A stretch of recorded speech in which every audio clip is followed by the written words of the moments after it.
I've certainly missed the race weekend. I guess like the F1 circus. You got to the end of last season, and I was like, I'm done with this for a while. Give me a holiday. But now we're coming up to the start of the year, and I'm hungry for that again. So everyone's been posting videos, photos of their training in the off season. But yeah, let's do the talking on the track now, and see what happens.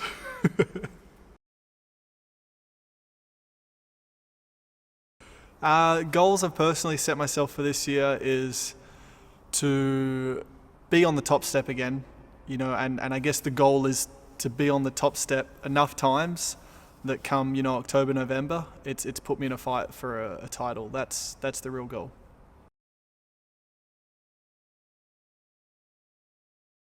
Sure, there's going to be some things different, with us as drivers. We're going to, the car's going to feel a lot different, I think, and more physical. But as a show, as far as the racing goes, if it's going to be closer, more intense, to be seen in a few months, I guess.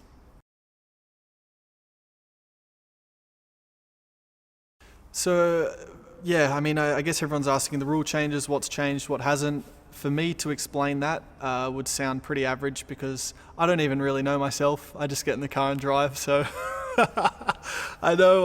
I mean, look, the tires are wider. Visually, that's an obvious one that I think a lot of people will pick up. So that's the both front and rear tires are significantly wider, and that's to give us a bit more what we call mechanical grip. So it's just going to basically increase the speeds of the cars without trying to affect the aerodynamic grip of the car. So I guess what it's trying to achieve is we can go quicker, but without the racing being any worse, without being disrupted, by the car in front with all the aerodynamic wind and whatever happens there. So I'm going to shut up now. I think that's about it.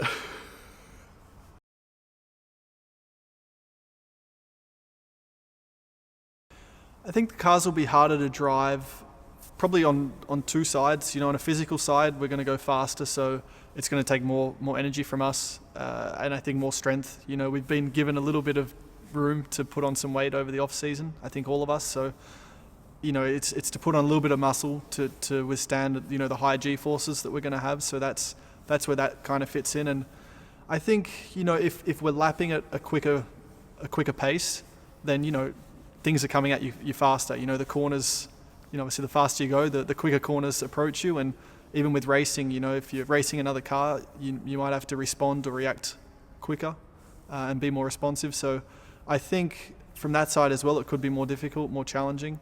Fortunately, I'm still young, so my eyes can keep up with things coming at me fast.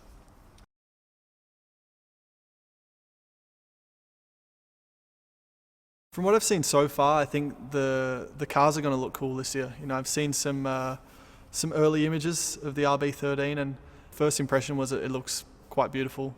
Definitely looks sleek, and they look how do I say? They look like the fastest cars in the world, kind of thing. So that was the impression I got.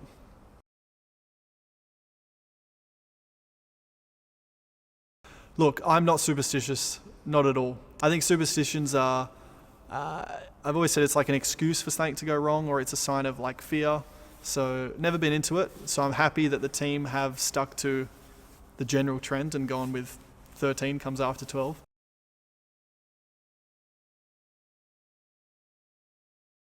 I think us as a team can build, take, and learn a lot from 2016. I think we really set ourselves up well to continue in the trend that we did. So 2017, we're looking strong, we're looking good. I think everyone's definitely in the right mindset right now, and that hunger is back.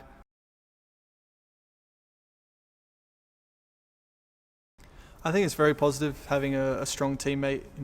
Personally, I've always loved, having someone I can really challenge myself to, and you always want to beat your teammate. So, it's nice having someone you can maybe beat easily, but I think you can learn and grow a lot more with someone who's a top shelf driver. So I feel that the team has that with myself and Max, and we recognise that as a pair.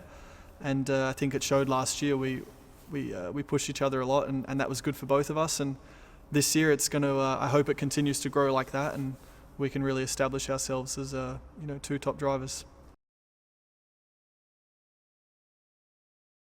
getting into the car next week, it's like, it's an anxious time because you're like, I really hope this car is quick, and you kind of know, you feel it already after a few laps. But yeah, personally what you want to achieve, I think the first thing is, as a team's point of view, reliability. For me, to at least physically put myself under a bit of the stress and know what to prepare come Melbourne. Yeah, just get that kind of camaraderie set so that we know after testing we're going to Melbourne as a unit and we're all there for the same goal. Going to Melbourne, Australia for the first race, it's kind of a double hit in terms of everyone's excited and anxious for the start of the year, but I get, another load of that because it's my home race, it's the first race, and it's like they're all not sure how it's going to go as well, so they're all like hoping, are you going to win? Are you going to be the first Australian to win here and this and that? And so it's like, sure, there's a bit of pressure, don't get me wrong, but it's positive. It's all positive pressure and everyone's excited for me, and definitely I feel they're supporting me. So, from that point of view, I'm just like, this is great. Sure, it's full on, but they're all with me, so let's go and have fun with it and try and give them a reason to celebrate on Sunday.